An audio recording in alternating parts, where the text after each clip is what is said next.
어디죠? 오린교회 그 다니엘 세일의 기도회에 갔을 때 봤더니 그 전해에 가셨던 거예요, 우리 조남수 목사님. 일본 선교 하면은 그냥 우리 한국 대형 교회에서도 그냥 조남수 목사님을 부를 정도로 유명하세요.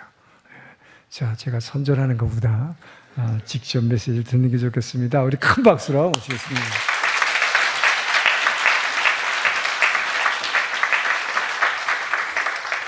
감사합니다. 늘 존경하고 또 와서 보고 싶었던 교회에 불러주셔서 또 이렇게 오게 돼서 감사합니다. 1부, 2부 예배에 이어서 오늘 또 3부 예배 같이 드리는데, 저희 교회에서도 2번만 예배 드릴 1부, 2부 설교를 하긴 합니다만은, 그리고 3부 예배는 저희들이 없고 또 성경 공부 있고 해서 뭐 주일날 되면 한 서너 번 하긴 합니다. 어쨌든 와서 보니까 은혜를 참 되고요. 근데 긴장을 늦출 수 없는 교회라는 걸 다시 한 번 더 느꼈습니다. 언제 주님이 오시더라도 괜찮은 교회, 그렇게 들으면서 이해를 했습니다. 그래서 뭐 오늘은 이만하시죠 목사님, 그러니까 뒤에서 욕 같다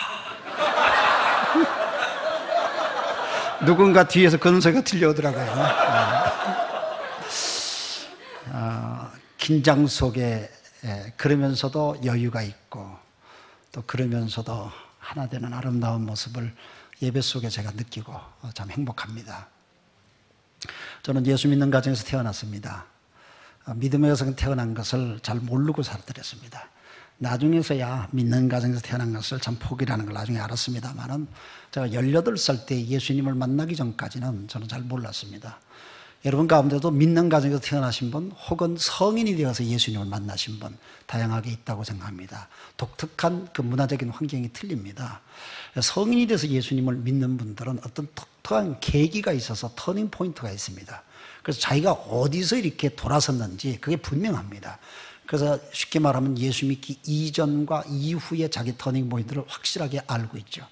그러나 믿는 가정에서 태어나서 자란 사람들은 그냥 환경이 좋아서 그냥 이렇게 살아왔습니다. 그래서 특별히 하나님을 부인하는 것도 아니고 그렇다고 하나님을 막 열심히 믿는 것도 아니고 그냥 그래요. 그래서 저한테 후자와 같은 그런 믿는 가정에서 태어났는 그런 안타까움이 저한테 사실이 있었습니다. 그래서 중간에 고등학교 시절 좀 교회를 떠난 경험도 없잖아 있었고요. 근데 제가 18살 때에 예수님을 만났습니다. 인격적으로 예수님을 만났습니다. 저는 그분이 내 속에 찾아오셨고 내가 그분을 이렇게 모셔서 제 인생이 정말 변했습니다. 저는 주님을 그때 만났을 때에 얼마나 많이 울었는지 너무너무 많이 울었습니다. 근데 그 눈물은 슬픔과 안타까움의 눈물이 아니고 행복한 눈물이었습니다. 혼자서 울었던 게 한 4시간 정도 울었던 것 같아요. 그러면서 저의 삶을 다 내어놓고 주님이 내 인생의 주인이심을 내가 고백하면서 나는 이제부터 주님만을 위해 살겠습니다. 그렇게 고백을 했습니다. 그때 주님께서 그런 고백과 함께 나한테 확신을 주시는 말씀이 있었어요. 요한복음 5장 24절 말씀이요. 내가 진실로 진실로 너희에게 이르노니 내 말을 듣고 나 보내신 이를 믿는 자는 영생을 얻었고 심판에 이르지 아니하느니 사망에서 생명으로 옮겼느니라. 이 말씀들이 분석하자면 현재 분사형으로 기록된 말씀이 나중에는 과거형으로 또 이렇게 나오면서 내 인생이 지금 어떻고 앞으로 어떻게 될 것이며 과거 어떻게 됐다고 하는 이 말씀이 정돈되면서 저는 주님에 대한 확신을 가졌습니다. 믿음은 확신이 필요합니다. 요한일서 말씀에 보면은 요한일서 복음이 선포되기 이전 사람이라면 믿음의 확신이 없어도 괜찮을까 하는 생각이 드는데, 요한일서 말씀 분명히 아들 예수 그리스도가 있는 자에게는 영생을 얻었고 그 영생이 확인된다고 그랬습니다. 그래서 믿음의 확신을 여러분들도 다 확인하시기를 바랍니다. 근데 믿음의 확신을 갖고 보니까 거기에 따라 붙는 부수적인 은혜가 참 많이 있었어요. 특별히 저한테는 3가지가 하나님께서 주어졌는데, 첫째는 내 모든 죄가 용서받았다고 하는 것에 대한 확신. 이건 정말 놀라웠습니다. 저는 그 당시 18살이었기 때문에 큰 죄를 지었다고 생각지 않았지만 주님께서 내 모든 죄를 이렇게 보여주시는 것을 내가 보게 될 때에 내가 얼마만큼 하나님 앞에 또 사람들 앞에 잘못했는가 하는 내 죄에 대한 것들을 알게 되었고, 이미 그 전에 저는 주님이 그걸 가르쳐 주시기 전에도 나는 사람들을 잘 속이면서 뒤에서 숨어서 죄를 짓고 살았던 것을 발견했습니다. 그래서 저는 사람들 앞에 서는 게 두려웠고 또 사람들이 무슨 한마디를 하면은 내 모든 걸 다 아는 것처럼 내가 부끄러워서 피하고 다녔던 내 인생이었습니다. 그러나 예수님을 만난 이후에 주의 십자가 보혈이 나를 구속해 주시고 나를 완전한 사람으로 바꿔주신다는 확신을 얻고 내 죄가 예수의 십자가로 대속되었다. 이것이 나에게 해방감이었습니다. 사람이 해방받았을 때의 그 기쁨은 이루 말할 수가 없습니다. 굉장히 거기서 오는 그 기쁨은 모든 기쁨의 기본이라고 그렇게 생각됩니다. 그래서 그 이후에 저에게 찾아온 또 하나의 축복은 사는 기쁨입니다. 내가 왜 살아야 되느냐? 예수님을 볼 때에 분명하게 알았습니다. 그 이전에는 저는 사람들을 흉내내는 것이 인생이라고 생각을 했습니다. 그래서 흉내를 열심히 냈습니다. 그리고 그 흉내가 내가 할 수 없는 흉내도 많이 있고 하니까 가식적이고 또 거기에서 나오는 내 인생의 허탈함이라든가 그리고 나는 어떻게 이렇게 안 되나 잘 안 되는 사람을 흉내내니까 잘 안 돼요. 그래서 그런 부분에서 저는 참 어려움이 없지 않아 있었습니다. 그런 가운데 예수님을 계속 보고 예수님을 따르다 보니까 주님께서 내가 길이요 진리요 생명이다. 그냥 나만 따라오면 너는 다 해결된다. 뭐 이렇게 편안하게 들려지면서 그 주님을 따르는 것이 나한테 얼마나 큰 위로가 되는지 몰라요. 그래서 저는 다른 사람과 비교하지 않고 나를 향한 나의 계획을 가지신 그 주님이 내 인생을 이끄신다는 걸 믿게 되니까 내 인생의 삶에 대한 기쁨이 생겼습니다. 사람이 기뻐지면은 표정이 달라집니다. 기뻐지면은 자기 삶의 스타일이 바뀌어집니다. 그래서 저는 그때부터 내 인생이 바뀌어지기 시작했습니다. 18살 예수님을 만난 그 이후로 저는 내 인생이 정말 달라졌습니다. 그 달라진 내 인생을 주님이 끌어가시는데 위로부터 놀라운 힘이 나한테 주어져요. 그게 영적인 파워라고 저는 믿습니다. 저는 사실은 자신이 없는 사람이었습니다. 태어난 환경, 자라난 환경에 대한 자신이 없었습니다. 부모님이 경제적인 실패를 하시고 경제적인 실패가 사업의 실패가 아니고 저희는 집이 1년에 2번 불이 났습니다. 설날을 앞에 놓고 불나고 또 부모님이 다 돈을 빌리고 와서 집을 다시 지었는데 추석날 앞에 놓고 또 불이 났습니다. 그래서 완전히 전소돼 버린 거야. 그게 제 중학생 시절이었습니다. 얼마나 기가 막히는지 모르세요. 그러니까 뭐 부모님이 야방도주 하듯이 그냥 뭐 이사를 하시고 그렇게 하는 그 삶을 제가 살면서 내가 이런 집안에서 태어나고 또 이런 무능한 부모님 밑에서 있다고 하는 사실이 저에게 굉장히 억눌렸던 청소년 시절을 보냈습니다. 그러다가 제가 예수님을 만났는데 그런 부모님, 그런 환경이 제가 참 싫고 내 인생에 대한 싫음이 있었는데도 불구하고 주님이 내 인생을 만나주시고 내 속에 오셔서 주님이 내 인생을 이끌어주시는 거예요. 그런데 주님이 내 인생을 이끌어주시는 가운데 소위 주님과의 동행이죠. 전 대학교 아마 2학년 때인지요. 성경 공부를 선배들하고 성경 공부를 하는데 하나님께서 저한테 주시는 게 빌립보서 4장 13절 말씀이 가지고 다 왔어요. 그래서 저는 그 성경 구절을 날마다 내게 능력 주시는 자는 내가 모든 것을 할 수 있다고 하는 필사일삼 하면서 막 뛰었습니다. 그 당시 무슨 아르바이트가 신통한 게 있었나요? 제가 71학번이거든요. 그 당시 뭐 할 만한 게 아무것도 없어요. 그런데 신문 배달하면서 필사일삼 하면서 신문 배달하는 거예요.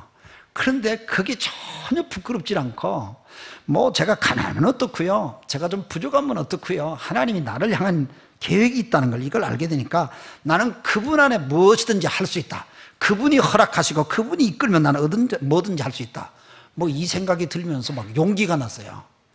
제가 그 이전에는 사람들 앞에 서는 것을 굉장히 두려워했습니다. 특히 그 중학교 때 내가 기억이 나는데요. 중학교 2학년, 3학년 때 여학생 앞에 이렇게 서면 얼굴이 새빨개지는 것 같아요. 나도 모르는데. 그래서 사람들이 야, 너 얼굴이 왜 빨개냐? 그 말 들으면 또 더 빨개져요. 그래서 제가 막 어쩔 줄 몰랐습니다. 그 기억이 아주 선명한데 그런 인생이었습니다. 그런데 주님이 내 속에 오셔서 사람을 두려워하지 않는 마음을 주셨어요. 주님이 내 속에 오셔가지고 내 연약함에 대해서 부끄러워하지 않게끔 하셨어요. 주님이 좋은 학벌, 제 친구들 가운데 서울대학 나온 친구가 있어요. 전 서울대학 컴플렉스가 있어요. 서울대학 나온 친구들 보면 막 주눅이 들어요. 제가 결혼을 한데 그 서울대학 졸업한 내 친구가 중매를 해가지고 지금 제 아내를 만났거든요. 근데 거기는 뭐 서울대하고 이대하고 커플이에요. 그러니까 날마다 그 친구를 만나면 내가 친한 친구인데 주눅이 들어. 근데 이런 거로부터 하나님께서 해방을 시켜주시는 거야. 모든 것을 해방시켜주는데 저는 영적인 파워가 위로부터 오는 신비한 힘도 있습니다. 나한테 환상을 본다든가 방언을 한다든가요, 영분별이 있다든가 이런 신비한 파워도 물론 하나님께 주셨어요. 그러나 일상적인 나의 삶에 있어서 내 삶을 바꾸는 그런 파워는 내 인생을 변화시켰습니다. 그래서 저는 내 인생이 바뀌어졌습니다. 그래서 다른 사람과 비교하지 않게 되고 저 삶에 대한 그런 자신감을 갖게 되고 소위 내 생에 대한 프라이드를 갖게 됐습니다. 이것이 나의 변한 것이었습니다. 얼마나 감사한지 모릅니다. 그런데 이런 세 가지 축복의 확신이 나한테 오면서 동시에 한 가지 여러분에게 오늘 나누고 싶은 것이 뭐냐면은 이런 기쁨과 즐거움과 파워, 이런 긍정적인 표현 이외에 놀랍고 신비스러운 깊이 있는 은혜의 세계가 또 있는데 그 한 가지가 뭐냐면은 시련에 대한 축복입니다. 고난에 대한 축복입니다. 저는 생긴 것은 전혀 고생하지 않은 것 같은 얼굴 모습을 하고 있는데 상당히 고생을 많이 했습니다. 집이 1년에 2번 불났다고 말씀을 드렸고 저는 교회도 한번 불태워서 먹은 적이 있습니다. 교회도 완전히 다 타버렸어요. 그냥 교회 교회가 불나면 좀 잘 타요? 의자가 좀 잘 탑니까? 피아노 모든 게 좀 잘 탑니까? 완전 달라가지고 내가 서울에서 목회할 때인데요, 개척에 또 목회했던 교회인데 12월 23일 날 불이 났어요. 1984년도. 그러니까 23일 불나니까 아주 방송국이 아주 절호의 찬스잖아요. 크리스마스 앞에 빅뉴스감이 되죠. 그래서 KBS, MBC가 와서 그걸 다 찍어서 막 보내고요. 막 얼마나 고통스러운지 몰라요. 그런 이런 시련을 막 겪었어요. 일본에 와서도 제가 참 시련을 많이 겪었어요. 3부 예배 뒤에 기다리는 사람이 없으니까 넉넉하게 설교합시다. 제가요, 일본에서 저희 교회에 그 주재원, 별로 한국 사람이 별로 없는데 주재원 한 가정이 있었는데 그 주재원들도 저한테 세례를 받고 그 집에 아들이 한 사람인데 중학교 1학년이었어요. 근데 일본 가정도 저한테, 부모님이 다 저한테 세례를 받고 그 집에 딸들이 있는데 초등학교 1학년 딸이에요. 그런데 이 한국 주재원 아들이 일본 딸 아이를 성추행을 해요. 그것도 교회 안에 어른들 예배드리는 화장실에서. 얼마나 고통스러운 일이 벌어졌는지 몰라요. 어둠의 영이 교회를 막 침투하는 걸 느껴져요. 그때 제가 그 피해자 집에 가서 무릎을 꿇고 사죄를 했습니다. 대문 앞에 무릎을 꿇고 용서해달라고. 그러니까 막 교회 안에서는요, 아들 가진 부모는 애들 키우려다 보면 그런 일도 있을 수 있다, 이렇게 그냥 넘겨버리려고 그러고, 딸 가진 부모들은 절대로 용서할 수 없는 일이다, 이렇게 하면서 교회가 쫙 갈라지기 시작하고요. 그리고 일부분에서 나오는 소리가 직장이나 무슨 학교에서 이런 일이 벌어지면 책임 있는 사람이 책임을 져야 된다. 목사 물러나라는 얘기죠. 그래서 제가 물러나겠습니다. 여기를 떠나야 된다면 떠나기도 하겠습니다. 제가 무릎을 꿇고 빌었습니다. 이런 상황 속에서 큰 수술을 받아 제가 과로해서 쓰러져 가지고요. 말할 수 없는 시련이 많습니다. 말할 수 없는 시련이 많습니다. 악한 영들은 우리들에게 그렇게 공격을 수없이 합니다. 그러나 제가 다 자세한 얘기를 다 할 수 없고요. 뛰어넘어서 지금 얘기합니다.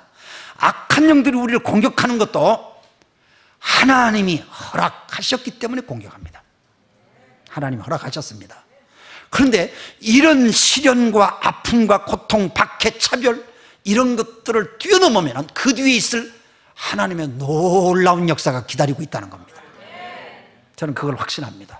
그걸 수도 없이 경험을 했습니다. 그걸 경험한 것을 가지고 있기 때문에 시련과 고난과 아픔이 내 앞에 밀려올 때는 그 뒤에 있을 하나님의 손길을 기대하면서 견뎌야 되겠다. 한번 따라 하실까요? 견딥시다. 견디면 놀라운 일이 일어납니다. 견디면 일어납니다. 그래서 저는 오늘 그 얘기를 하려고 그래요. 오늘 바울 사도가, 바울이 순회 전도자였지 않습니까? 그런데 한 군데서 교회를 세우고 목회를 했습니다. 그게 에베소 교회거든요. 그런데 바울이 3년 6개월 사역하고 난 다음에 떠날 때에 또 디모데한테 그 목회를 맡기거든요. 디모데가 믿음의 아들이잖아요. 그런데 이 디모데 전서, 오늘 여러분들 6장을 소개하는데 여기 말씀이 보니까 너 하나님의 사람아, 저한테 하시는 말씀 같아요. 너 하나님의 사람아. 누구한테 하는 소리 같아요? 야, 들을 귀 있는 사람만 들으세요. 그렇게 들려질 때에 믿음의 선한 싸움을 싸워라. 이 소리도 들려지고, 처음 소리가 들려지면 두 번째 소리도 들려지고, 들려져요. 들려질 때에 그게 내 속에서 이렇게 쌓여집니다. 그것이 나를 바꿔가요. 출애굽기 33장에 보면은 모세가 하나님과의 긴밀한 대화를 하는데, 모세는 마치 친구가 대화를 하는 것처럼 한다고 출애굽기 33장에 기록하고 있어요.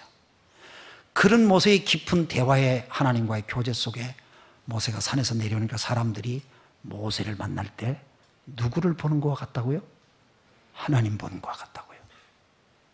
전 이게 파워 같아요. 이게 힘이에요. 그러기 위해서 우리가 선한 싸움을 하라고 바울은 디모데에 권면하는데, 이 말씀이 디모데 한 사람으로 끝나는 얘기라면 여기 기록되어 있지 않아요.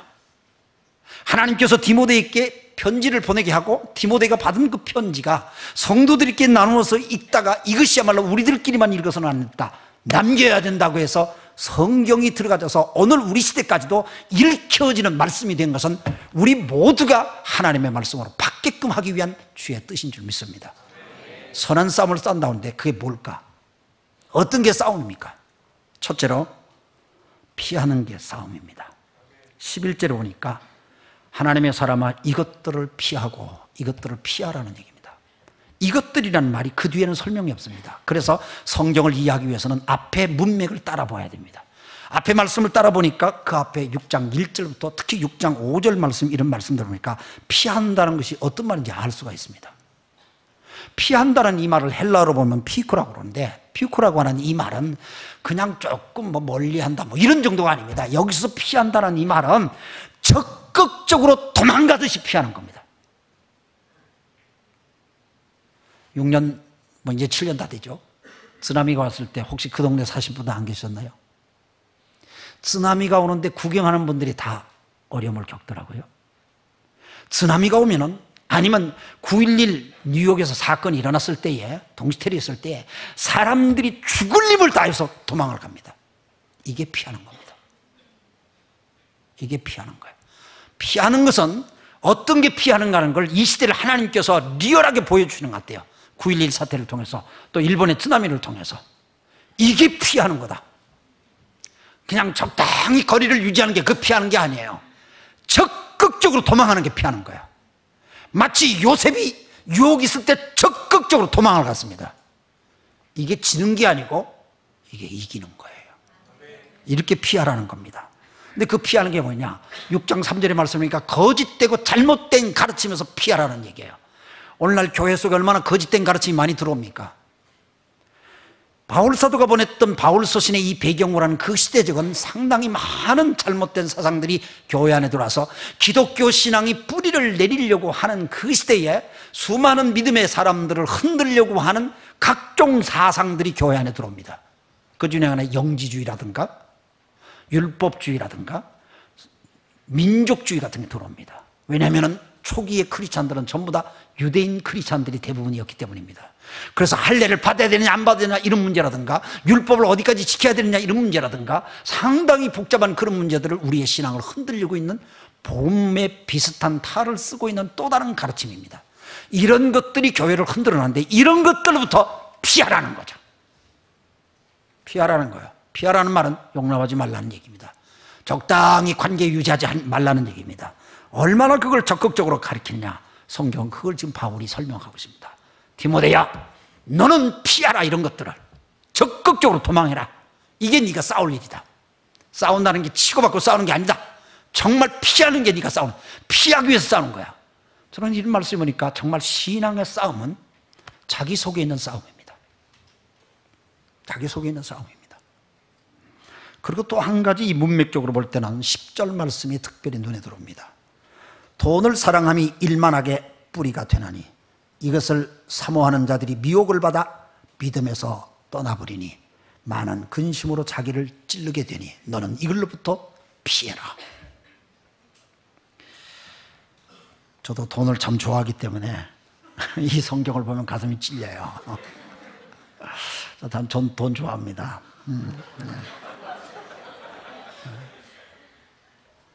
돈 싫어하시는 분 계세요? 손 안 드시는 거 보니까 다 좋아하시는 것 같네요. 예. 괜히 심각한 얼굴로 돈을 안 좋아하는 것처럼 그렇게 하고 계시는 분은 위선이라고 생각하는데 다 돈 좋아합니다. 언젠가면 유튜브에 보니까요, 중국의 어떤 아이가 돈 주니까 울음이 끄쳐지고 돈을 뺏으니까 막 울고, 보신 분들이 계시죠? 뭐 돈의 위력은 어마어마합니다. 그런데 성경은 돈이 일만하게 뿌리라고 그렇게 얘기합니다. 그것이 우리가 피해야 될 것이라고 얘기합니다. 돈은 귀중합니다만은 돈과 관련된 얘기가 얼마나 많습니까? 아마 우리의 삶 속에 돈과 관련이 없는 얘기는 거의 없다고 생각합니다. 부부의 대화 속에 80% 이상이 돈과 관련된 대화랍니다. 그러니까 돈 얘기를 빼면 부부가 할 말이 없는 거예요. 아유, 심각해요.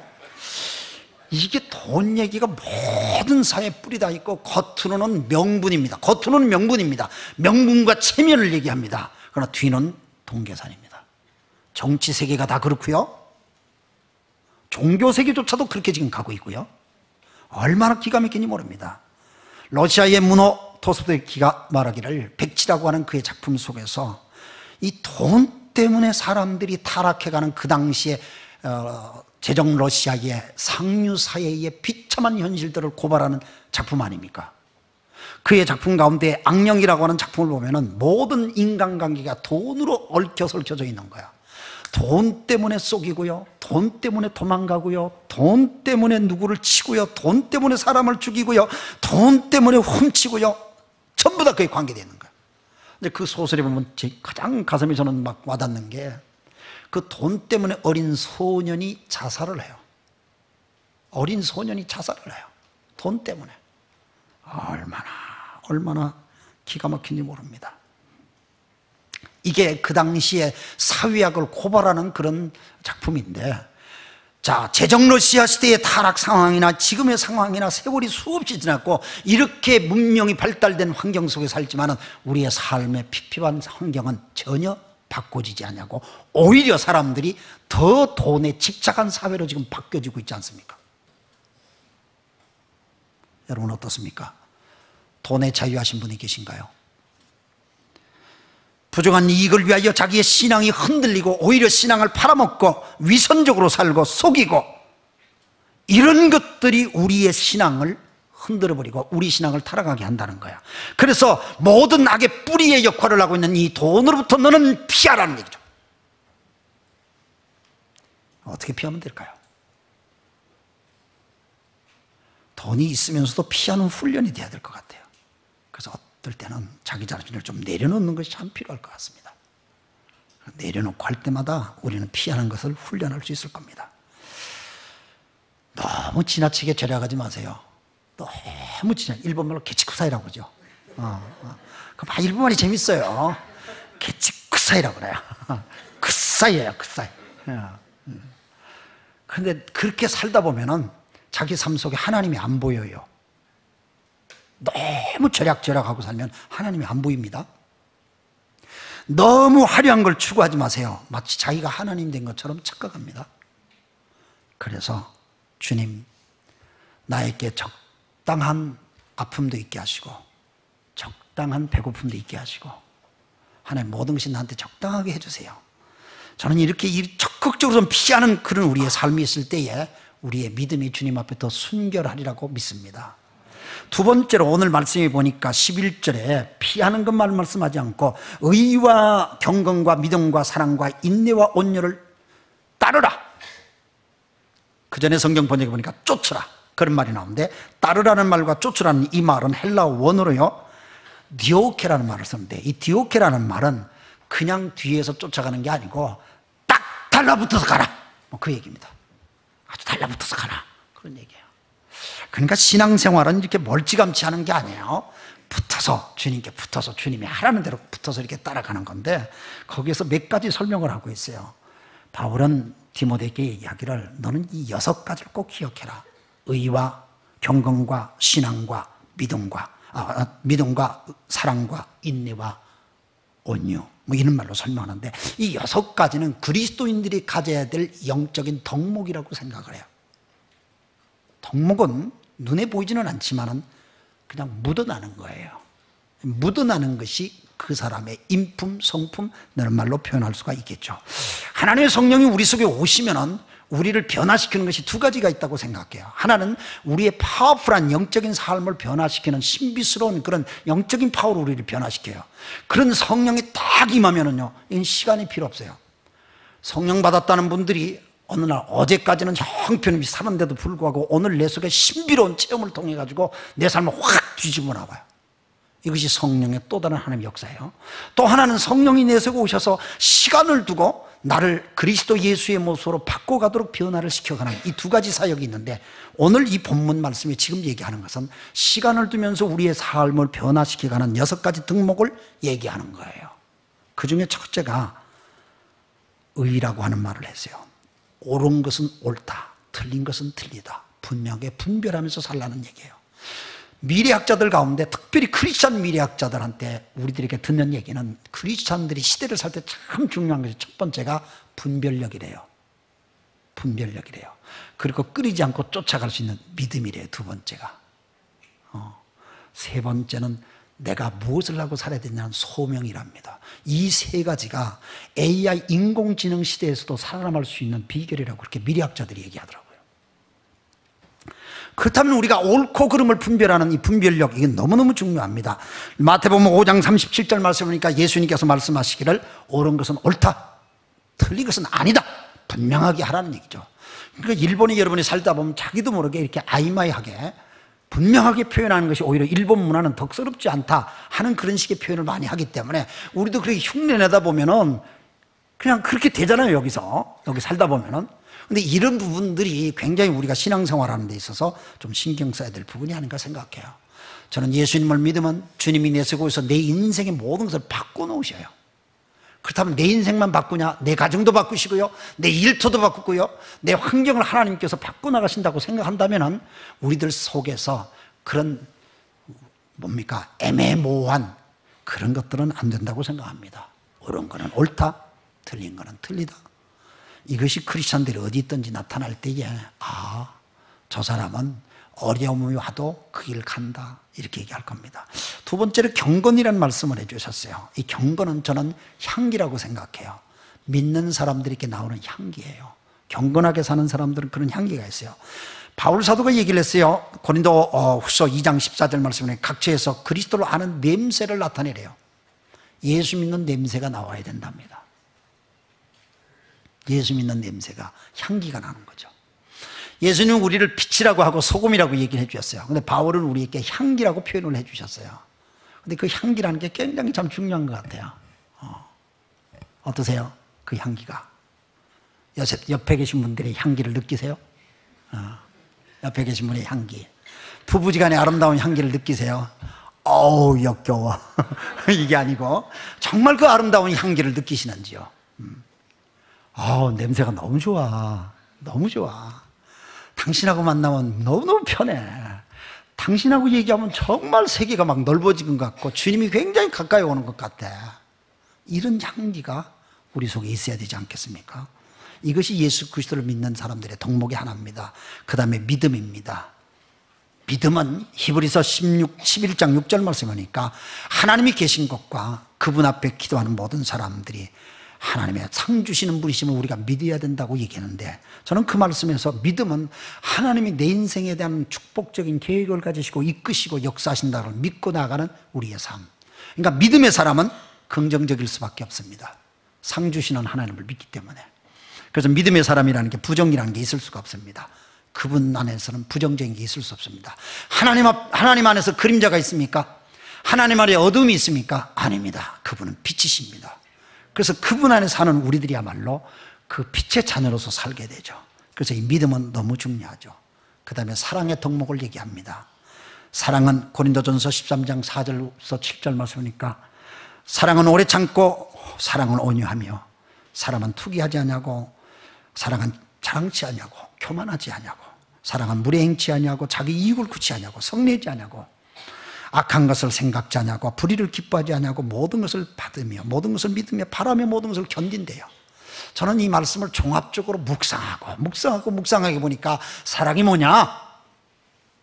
저는 옆에 있는 사람을 높이는 게 사랑이라고 생각해요. 더 다른 말로 얘기하면 사랑이 뭐냐? 이웃을 성공시키는 거야. 이걸 제가 젊었을 땐 잘 모르겠더라고요. 근데 나이가 먹어가지고요, 자식을 키우고 이러면서 가만 보니까 또 목회를 하는 게 조금씩 배워져 갔어요. 내가 그렇게 돈을 아끼다가도 내 자식을 위해서는 아낌없이 돈을 썼어요. 부모님이 돈이 필요하다면, 뭐 늙으신 분이 무슨 돈이 필요합니까? 뭐 이런데 아주 우리 자식들이 돈을 달라 그러면, 더 부족하지 않냐? 막 더 줘요, 내가 보니까. 그리고 아이들한테 이렇게 주는 것이 나중에 갚으라는 생각이 하나도 안 들어요. 너만 잘 된다면, 그냥 너만 잘 된다면. 이거밖에 없어요. 어른이 돼봐. 너만 잘 된다면, 뭐. 이 생각밖에 없어요, 정말. 나는 아들 둘 다, 딸 아들인데 둘 다 이제 미국에서 공부를 하고 대학원까지 졸업하니까 돈이 꽤 들었어요. 선교사로 살면서 하나님께서 놀랍게 그걸 다 채워주셨는데, 뭐 아이들도 고생을 많이 했습니다만은, 뭐 우리 형은 아들 하나밖에 없는데 미국에서 PhD 하는 데까지 하려니까 뭐 집을 2채 팔았다고 그러더라고요. 뭐 난 있어야 팔지. 그런데 하나님께서 다 역사하는데 자식이 그렇게 잘 되는 거라면은 뭐든지 하겠어요. 근데 어느 날 내가 자식한테 그러는 내 모습이 너 성도들한테 그렇게 하니? 주님이 나한테 물으시는 것 같아요. 그때 내가 무릎을 꿇고 하나님, 내가 이렇게 못했어요. 제가 그렇게 하겠습니다. 우리 성도들이 잘 되는 거라면은, 우리 성도들이 잘 되는 거라면 뭐든지 하겠습니다. 필요하면 내 거 다 내놓겠습니다. 성도들이 잘 되는 거라면. 이게 사랑이에요. 그 사랑은 내려사랑이라고 그러잖아요. 이게 사랑이에요. 남이 잘 되는 걸 즐거워하는 거야. 내가 못돼도요, 내가 망해도요, 내 자식이 잘 된다 그러면은 그냥 프라우드해진 거야, 그냥. 제 아들도 목사가 돼서 선교사가 됐거든요. 이 신학과에서 개척을 해요. 근데 잘해요. 지금 2년 반 됐는데 잘해요. 근데 사람들이 그거 네 집 아들이지 그러면 제 아들인데. 얼마나 내가 프라우드해요. 이게 사랑이에요. 사랑은요, 남이 잘 되는 걸 보고 행복한 게 사랑이에요. 이게 그리스도 안에서 있어야 될, 우리가 이런 걸 붙들어야 된다는 거, 이걸 쫓아야 돼, 이걸 붙들어야 된다는 거야. 그냥 적극적으로 붙들어라는 거야. 그 다음에 인내예요. 인내의 덕목은 야고보서 1장 4절 말씀에만 인내는 온전히 이루라. 인내를 온전히 이루라 그래요. 그런데 그 뒤에 성경 말씀은 조금도 부족함이 없게 하자면, 일본어 성경에는 이걸 성숙함이라고 설명을 하고 있어요. 저는 이 말씀을 묵상하는 가운데 인내는 온전히 이루어야 된다. 그러니까 쉬운 말로 하면 끝까지 해야 된다 그 말이에요. 하나님이 보실 때 여기까지 인내해야 된다는 때가 있는 것 같아요. 근데 우리는 조금 해보고 난 더 못 견뎌요 그러고 그냥 포기해버려요. 그냥 인내를 못 이루는 거죠. 그러다 보니까 하나님의 일하시는 모습을 보기도 전에 포기해버리는 거예요. 인내를 이루십시다. 일본이라는 환경이 얼마나 인내해야 할 환경이에요. 여러분 정말 일본 잘 오셨어요. 제가 선교하는 일본에 오신 것을 축하하고 환영합니다. 정말 여러분들이 동력자가 돼주셔서 일본에 복음의 씨를 뿌려주니까 얼마나 감사한지 몰라요. 열심히 복음의 씨를 뿌리세요. 반드시 헛돼서 돌아오는 건 없습니다. 반드시 하나님께서 역사할 줄 믿습니다. 그래서 우리 인내하십시다. 인내하십시다. 이 땅에 주의 나라가 왕성해질 때까지 주님이 역사하시리라고 믿습니다. 여러분의 교회가 인내하시면서 특별히 동경 온누리교회는 책임이 크다고 생각해요. 하나님께서 그런 사명을 주셨다고 생각을 해요. 그래서 인내하시면서 주의 역사를 이루길 바랍니다. 마지막으로 말씀드립니다. 온유함이라고 그랬습니다. 예수 그리스도 안에서 있는 사람은 온유함이 있는데 여러 가지로 설명할 수가 있어요. 온유함이라는 말은 내 속에 능력이 있는데 내가 다 안 쓰는 거예요. 그게 온유함이에요. 누가 나를 한밤 때렸어요. 때렸는데 내가 그 사람을 한 방만 치면 그냥 한 번에 넘길 수 있는 힘이 나한테 있어. 근데 내가 안 써. 그러면서 왼뺨을 돌려대. 이게 온유함이에요. 그걸 예수님이 그랬었어요. 하늘 천군 천사를 불러서 겟세마네 동산에서 잡으러 로마 군병들이 오고 대세상 서기관들의 졸부들이 쫓아왔을 때에 내가 하늘의 천군 천사를 불러서 저들을 물리칠 수 없는 줄 아느냐? 주님께서 말씀하셨어요. 칼을 뽑아든 베드로에게 칼을 쓰는 자는 칼로 망한다. 떨어진 말고의 귀를 붙이시면서 끝까지 온유하셨어요. 그게 주님의 승리예요. 이 온유는 다른 말로 하면 여유예요. 나는 예수님이 어디서 그런 여유가 왔을까? 물론 그분은 하나님이시니까 이렇게 하면 모든 얘기가 끝나버려요. 끝나죠? 그런데 예수님이 인간으로 오셨잖아요. 근데 인간으로 오신 그분이 어떻게 그렇게 자기를 죽이려고 하는 상황 속에서도 온유할 수 있었을까? 너무 희한하잖아요? 천국 가면 물어볼 게 너무 많아요. 그냥 너무 많아. 맥을 짚으시는 우리 문 목사님이 좀 미리 좀 가르쳐 주시면 좋겠고. 그런데 저는 어떻게 주님이 그렇게 했을까? 주님은 당신이 십자가에 죽으실 것도 미리 아셨고, 이미 죽으시지만은 3일 만에 부활할 것도 이미 과거에 아브라함이 이삭을 모리아 산에서 칼을 들었지만은 천사 주의 천사를 보내서 살려서 어린 양으로 바쳐져서 모든 것을 하셨던, 과거에 이미 하나님께서 하셨던 역사의 말씀을 기억하시는 우리 주님은 아버지 하나님께서 당신 자신을 어떻게 부활시킬 것을 미리 아셨기 때문에 그분은 여유가 있었다고 믿습니다. 그래서 우리가 말씀을 알면 여유가 있습니다. 하나님이 나의 삶을 미리 내가 알면 여유가 있습니다. 이 여유가 참는 거예요. 온유한 거예요. 그래서 이 온유한 사람은, 제가 온유할 때는 누가 나를 욕을 해도요, 뭐 더 하세요. 더 하세요. 괜찮아요. 제가 뭐 당신이 욕하는 그 정도가, 저는 더 악질적인 사람이에요. 저는 더 못된 사람이에요. 더 욕하세요. 괜찮아요. 본래 나는 그런 인간이니까요. 이렇게 그냥 웃어넘겨요. 여유가 있는 사람들은. 그런데 여유가 없을 때는, 조 목사가 교회 돈을 좀 떼어먹었대. 누가 그러대? 누가 그래? 당장 좀 데리고 와. 그 사람 누구야? 내가 이렇게 고생하면서 교회를 세웠는데 그 소리를 해? 이러고 그날 밤부터 저는 잠을 못 자는 거예요. 못 자요. 어떻게 자요? 그런 상황에 잠자는 사람이 이상한 거지. 이게 온유한 사람과 온유하지 못한 사람의 특징적인 모습이에요. 여러분 어떻게 사시나요? 주님께서 우리에게 주신 이 온유함이 있는데 우리가 온유함을 못 누리지 않습니까? 그러니까 이 일본은 그냥 막 시간에 쪼달리면서 그냥 스케줄 속에서 바쁘게 움직이고 하니까 온유함을 찾을 수 없는 환경이 너무 많아, 주변이. 속지 마세요. 그리고 여러분들이 이 그리스도 예수의 온유함을 쫓아가시길 바랍니다. 이걸 붙잡길 바랍니다. 그럴 때 여러분들은 넉넉한 승리자가 됩니다.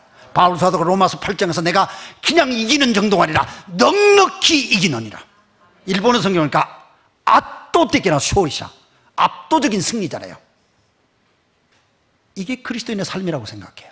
이거를 위해서 우리가 싸우라는 거예요. 근데 이 싸움은 그냥 저절로 하나로서 내려오는 게 아니고, 이거는 우리가 쟁취하는 거랍니다. 오늘 본문 전체 문맥을 통해서 볼 때 싸우라는 말씀이 아주 돼 있고, 너희는 이 일의 모든 증인이 아니냐. 증인이라는 법적인 용어죠. 재판적인 용어죠. 사람들 앞에서 당당해야 되지 않느냐. 이게 전부 다 쟁취하라고 하는 귀한 말씀이에요. 저는 믿는 가정에 태어나가지고 쭉 오랫동안에 장로교에서 이렇게 쭉 자랐습니다. 이 장로교 신자들의 특징은 믿음으로 구원받는다. 이신칭이라고 하는, 오늘이 종교개혁 500주년 기념주일입니다. 그런데 그러다 보니까 믿음으로 모든 걸 구원받으니까 하나님께서 믿음으로 다 하시는, 우리가 그냥 믿기만 하면 된다. 하나님이 다 하셔. 믿기만 하면 돼. 할 거 아무것도 없어. 이게 너무너무 귀한 영적 진리예요. 성경의 귀중한 로마서의 핵심입니다. 맞는 말입니다. 근데 그러다 보니까 우리 한국교회가 오랫동안 자기가 하나님 앞에 어떻게 리스폰스 해야 되는지 이 부분에 대한 것들이 잘 안 가르쳐지는 그런 약한 부분이 있다고 생각돼요. 근데 어느 날 저는 성경을 묵상하는 가운데, 특히 요한계시록 묵상하고 강연하는 가운데 성도들 속에 이거다 하는 게 깨달았어요. 요한계시록 5장 8절에 보니까 어린 양 예수 그리스도가 보좌에 앉으신 분으로부터 두루마리를 받으시는데, 왜? 두루마리를 받아서 두루마리를 펼칠 때에 역사의 종말은 끝나는 거 아닙니까? 근데 그 두루마리를 받는데 주변에 12생물과 24장로들이 앉았고, 어린 양 그리스도께서 그 두루마리를 받는 그 순간은 언제냐면은 금대접이 가득한, 향기가 있는 금대접이 가득한 향기가 한 보좌에 올려질 때에, 근데 그 금대접 향기 가득한 것은 성도의 기도라, 그렇게 성경에 기록되어 있어요. 그러면 성도의 끊임없는 눈물과 고백과 하나님 앞에 몸부림치는 그 기도가 하나님 앞에 올려질 때에 어린 양 예수 그리스도 보좌로부터 그 두루마리를 받는 사건과 함께 이루어진다는 거야. 이걸 신학적으로 하면 구속의 사건은 성도들의 기도 속에서 하나님의 구속의 때를 완성시킨다는 거예요. 저는 이 말씀을 묵상하면서 그렇다, 하나님은 십자가 그리스도 예수를 통해서 우리를 구속하는 건 틀림없지만 이걸 완성시키는 그날은 구원받은 성도들이 마치 세례 요한이 천국은 침노하는 자들의 것이라고 가르친 주의 말씀들처럼 열심히 주님 나라를 구하는 그자를 통해서 하나님께서 구원의 역사를 완성시킨다고 믿습니다. 이 땅에, 이 동정에, 이곳에 그 하나님의 나라가 완성될 때까지 여러분 부르짖어야 됩니다. 몸부림치셔야 됩니다. 쟁취하셔야 됩니다. 붙잡아야 됩니다. 끊고 버릴 것은 피하시길 바랍니다. 그럴 때 하나님의 나라가 눈에 보이고 하나님의 나라를 여러분도 누릴 줄로 믿습니다. 저는 이걸 우리 힘이 안 해요. 저는 빌립보서 2장 3절 말씀, 13절 말씀으로 끝을 맺겠습니다. 빌립보서 2장 13절 말씀이니까 너희 안에 행하시는 이는 하나님이시니 자기의 기쁘신 뜻을 위하여 소원을 두고 행하게 하신대. 하나님이 나보고 행하게 하세요. 행하게 하세요. 이게 굉장히 중요한 말인데, 성경을 능동태, 수동태, 우리 한글은 읽을 때 뭐 능동태, 수동태 뭐 국어 시간은 아닙니다만은 이게 굉장히 참 중요해요. 하나님이 내 속에 들어오셔 나보고 하게끔 하신다는 거예요. 기도 생활도 초보적인 기도는 환경적인 요소에서 찾아오는 것으로 자기가 기도해요. 그러나 하나님이 내 속에 영으로 기도하게 하는 게 있어요. 기도하게 하시는 게 있다 그 말이에요. 주님의 일을 하게 하시는 게 있어요. 근데 그게 그분의 뜻을 위해서 내 속에 기쁘신 뜻을 두고 내 속에 소원을 두신대요. 그러면 사람이 자기한테 소원이 있다고 합시다. 소원은 꿈이고 비전이죠. 그럼 나도 내 소원대로 움직이는 거예요. 내 비전대로 움직이는 거예요. 근데 이게 그분의 뜻을 향해서 움직이는 거예요. 그러니까 하나님께서 나한테 그 꿈과 소원과 비전을 넣어주셔서 궁극적으로 그분의 뜻을 이루어 나가신다는 거예요. 그러면 하나님과 내가 하나가 돼서 하는 거예요. 이게 동행하는 삶이죠. 그게 믿음의 싸움입니다. 여러분 속에 그것이 구체화되기를 주의 이름으로 축원합니다. 오늘 말씀 속에 들려지는 소리가 있으면 잡으세요. 그게 단어라도 좋고요, 문장이라도 좋고요, 본문 속에 나오는 말씀이랑 꽉 붙잡으세요. 그리고 기도하세요. 이제 우리 다 같이 기도하겠습니다. 통성으로 한 2분 정도만 우리가 기도합시다. 하나님, 오늘 말씀에 이 말씀은 나를 향한 주의 말씀입니다. 조 목사가 가와사키에 와서 이렇게 전해주었는데 이건 나보고 들으라는 소리네요. 감사합니다. 그 말씀을 붙들고 이 시간 같이 우리 한 2분 동안 통성으로 기도하겠습니다. 주여, 살아계신 아버지 하나님 감사합니다. 오늘도 우리 주 아버지 하나님께서 귀한 말씀을 통하여서 우리의 영을 아버지 하나님 다시 자극해 주시고 주의 음성을 듣게 해주시니 주여 감사합니다. 동경원 우리 교회를 사랑해 주시고 디모데서 말씀을 통하여서 어떻게 우리 믿음의 선한 싸움을 싸우라고 해야 할 것인지 하나님 가르쳐 주시니 정말로 감사합니다. 우리 자신들을 돌아보게 해주시고 우리 자신들이 어떻게 나가야 될 것인지 깨우쳐 주시기를 원합니다. 자기 자신의 믿음을 지키는 정도에 끝나서 더 앞장서서 나가서 그리스도 예수의 믿음으로 아름다운 열매를 이루는 저희들 되게 해주시옵기를 간절히 소원합니다. 살아계신 아버지 하나님 감사합니다. 오늘도 우리 성도 한 사람 한 사람 붙들어 주세요. 주님 기뻐하시는 나라를 이루도록 주여 도와주시옵기를 원합니다. 주의 영광을 드러내기를 원합니다. 주님 나라 한 사람 한 사람 주님여 감동을 주셔서 그리스도인들이 가져야 될 영적인 덕목을 이루게 해 주시옵시고 기도하는 저들 속에 하나님의 위로부터 힘있게 해주시고 하나님께서 하시는 모든 일들을 나타내기에 부족함이 없도록 주여 도와주시옵기를 원합니다. 오늘도 함께 하시는 주님을 찬양합니다. 머리 숙여 예배하는 모든 자들을 찬양합니다. 주여 우리를 붙들어 주세요. 주여 우리를 인도해 주세요. 하나님의 영광을 드러내기를 주여 소원합니다. 주님 감사합니다. 영광 베풀어 주시옵소서. 오늘도 우리와 함께 하시는 주님 찬양합니다. 한 주간의 삶을 축복해 주시고 역사해 주옵소서. 감사합니다. 예수님의 이름으로 기도합니다. 아멘.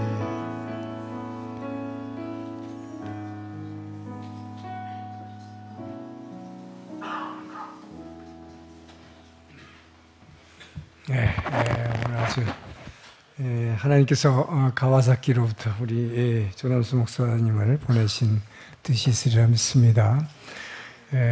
빌립보 2장 13절 말씀으로 결론 내셨는데 너희 안에서 행하시는 이는 하나님이시니, 자, 하나님이 너희 안에서 행하시는데 그분의 기쁘신 뜻을 위해서 너희 안에 이 소망을 고코로자시오 다때 사세 뜻을 세우신, 비전을 세우고 소망을 주고 꿈을 주고 행하게 하시니라.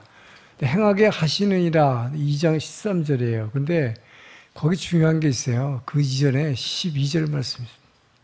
어떨 때 그분이 여러분 안에서 소망을 주고 비전을 세워주시고 행하게 하시냐. 12절에 이렇게 말씀합니다. 사도 바울은 우리에게 너희는 내가 있을 때나 없을 때나 두렵고 떨림으로 하나님께서 아들 예수를 통해서 이루신 이 놀라운 구원을 성취하라. Accomplish your salvation. 주님이 이루신 구원을 성취하라는 거예요. 그러니까 우리가 성취하려고 지금 오늘 제목이 뭡니까? 믿음을 쟁취하라는 거죠. 이 믿음을 쟁취하라는 게 뭐냐? 우리는 그냥 믿음으로 구원한다. 우리가 믿는다는 것은 믿음은 뭡니까? 우리가 아무리 좋은 일을 하고 아무리 선한 일을 해서 구원 얻는 게 아니죠. 우리 죄에서 구원할 수 없습니다. 그래서 믿음으로 구원 얻는다는 것을 분명히 아셔야 될 것은 아버지께서 아들을 통해서 십자가에서 이루신 일을 믿음으로 구원 얻는 것입니다. 할렐루야. 우리는 그것밖에 없어요. 우리가 뭘 해서 구원 얻을 수 없죠. 아버지가 아들을 통해서 행하신 일을 믿는 거예요. 예수님이 십자가 죽으시고 부활하신 걸 믿는 것입니다. 그런데 이걸로 끝나면 안 된다.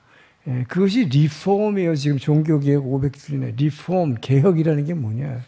우리는 믿음으로 이신칭이 믿음으로 말미암아 구원한다. 여기서 끝나려고 한다 이 말이에요. 자꾸. 그래서 사도 바울이 빌립보 2장 12절을 얘기하는 거예요. 그러나 너희는 두렵고 떨림으로 이 구원을 이 아버지께서 아들을 통해서 이루신 십자가의 구원을 너희는 성취해야 된다는 거예요. accomplish 해야 된다. 그래서 그렇게 하려는 마음을 내가 하려고 하면 여러분의 의지를 사용하라.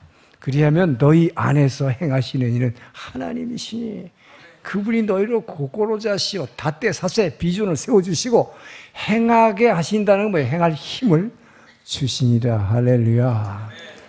이 믿음을 그 믿음을 쟁취하라. 아버지께서 이루신 이것을 여러분 성취하기 위해서 주님께서 내 안에 주신 오늘 말씀을 통해서 주시는 새로운 고꼬로자시 비전, 꿈 이것을 이루시기 위해서 정말 열심히 끊임없이 기도하시고 말씀 앞에 나오시고 승리하시길 주여 여러분 축원합니다. 일어나서 봉헌 찬양하겠습니다.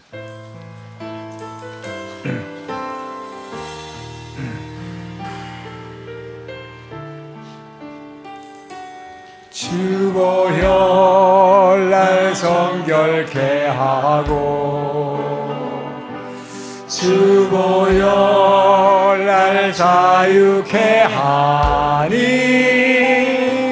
주 앞에 나 예배하느니 시간 나의 모든 것을 주께 드리네 주의 손 날 위해 지키셨고 주의 말 날 위해 맡기셨으니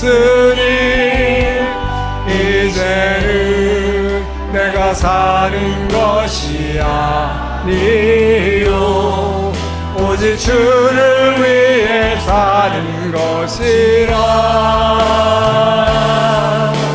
주의 손에 나의 손을 포개고 또 주의 말에 나의 말을 포개어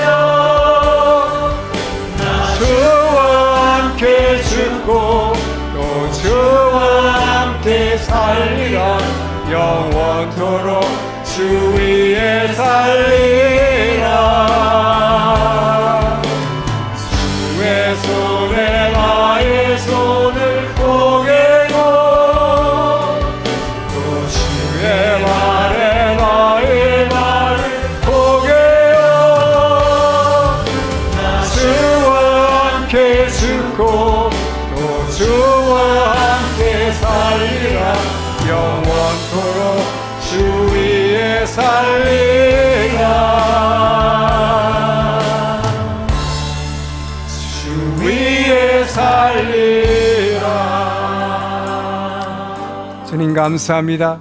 오늘 주께서 귀 쓰시는 주의 사자를 이곳에 보내사 아버지여 우리에게 주께서 주신 그 놀라운 구원, 그 구원에 대한 믿음을 쟁취하라. 주신 말씀을 마음속에 붙잡고 주여 이제는 진정으로 이 구원을 성취하기 위해서 우리가 말씀 앞에 서고 끊임없이 기도해서 주여 어서 속히 오시옵소서. 마라나타 주님 오시는 그날까지 그러므로 깨어 말씀과 기도 앞에 설 수 있도록 주님 도와 주시옵소서.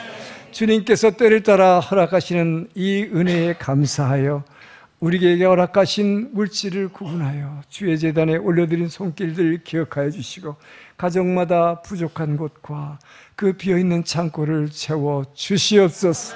육신의 질병과 마음의 병을 고쳐주시고 우리가 드린 이 헌금이 일본 열도를 변화시키며 모든 영혼을 한 영혼이라도 구원하는 일에 귀히 쓰임받을 수 있도록 헌금 위에 기름 부어 주시옵소서. 이제는 우리를 사랑하시고 구원하신 예수 그리스도의 은혜와 아버지 하나님의 그 크신 사랑하심과 성령 하나님의 감동, 감화, 교제, 교통하심이 오늘의 말씀을 듣고 이 믿음을 이루어내기 위해, 성취하기 위해 내가 버릴 것은 버리고 피할 것은 피하고 끝까지 사모해서 얻어내야 할 것을 붙잡기로 결단하며 한 주간을 시작하는 동경원 누리교회 주의 백성들 머리 위에, 주변에 구원받아야 할 모든 주민들 영혼 위에, 모든 선교사님들 머리 위에 이제로부터 영원토록 함께 하시기를 간절히 축원하옵나이다. 아멘.